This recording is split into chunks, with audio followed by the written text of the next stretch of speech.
So guys, आपको पता ही होगा कि अभी लोग दुबई में ज्यादा प्रॉपर्टीज में इन्वेस्ट कर रहे हैं। वो क्यों? क्योंकि उनको यहाँ पे ज्यादा फायदे मिल रहे हैं, उनको ज्यादा फ्लेक्सिबल पेमेंट प्लान्स मिल रहे हैं। जैसे कि अगर अभी मैं कंपेयर करता हूँ इंडिया को और दुबई को, तो यहाँ पे इंडिया में उनको मिलता है सिर्फ आरओआई, जो होता है रिटर्न ऑन इन्वेस्टमेंट।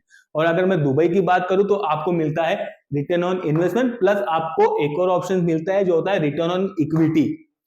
तो पहले हम इंडिया का एग्जांपल लेके चलते हैं कि मान लीजिए आपको इंडिया में आपने एक प्रॉपर्टी ली, तो फर्स्ट ऑफ ऑल आपको 100% पेमेंट करने के बाद ही आपको प्रॉपर्टी का पोजीशन मिलता है। ठीक है। दूसरी बात, आपने प्रॉपर्टी ली, मान लीजिए 1 करोड़ की। 1 करोड़ की प्रॉपर्टी लेने के बाद में आपने प्रॉपर्टी को रेंट आउट किया। तो रेंट आउट समझ लीजिए आपने साल का 6 लाख पे रेंट आउट किया, तो आपको आ रहा है 6% साल का। ओके। और अगर आपने प्रॉपर्टी बेच दी, प्रॉपर्टी की वैल्यू बढ़ गई, प्रॉपर्टी की वैल्यू हो गई 1 करोड़ 20 लाख, तो आपको यहाँ पे प्रॉफिट हो रहा है 20 लाख का।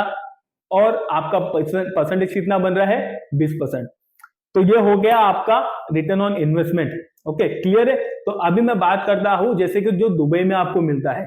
दुबई में फर्स्ट ऑफ ऑल आपको देते हैं यहाँ पे काफी डेवलपर जो है फ्लेक्सिबल पेमेंट प्लान। मतलब कि आपको फॉर एग्जांपल आपको कोई दे रहा है डेवलपर 50-50 का पेमेंट प्लान। मतलब कि 50% आप भरिए ड्यूरिंग कंस्ट्रक्शन और 50% के लिए वो लोग आपको देते हैं post hand over plan. Clear?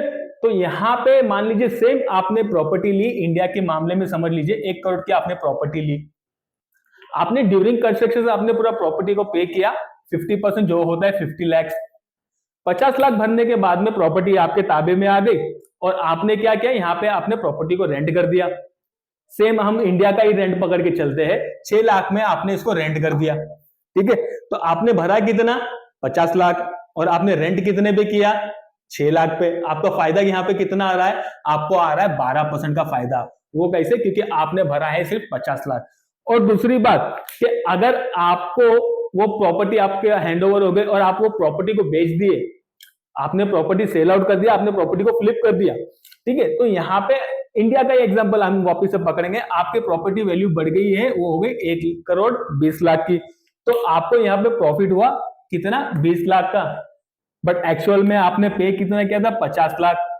और आपको उस पर हो रहा है 20 लाख। मतलब कि समझ लीजिए आपको सीधा सीधा आपको फायदा हो रहा है 40% का। इस वजह से यहाँ पे आपको फायदे ज्यादा मिलते हैं। प्लस यहाँ पे दुबई में आपको कोई प्रॉपर्टी टैक्स नहीं है, कोई रेंटल टैक्स नहीं है। वही सेम चीज जैसे मैं आपको इंडिया में बताया था। तो इंडिया में आपको प्रॉफिट हो रहा है तो प्लस आपको प्रॉपर्टी टैक्स पे करना है, आपको कैपिटल गेन टैक्स करना है, या तो अगर रेंट करे तो आपको रेंटल टैक्स पे करना है। तो आप अपनी प्रॉपर्टीज सही जगह पे लीजिए और आपका प्रॉपर्टी का सही वैल्यू आपको लीजिए।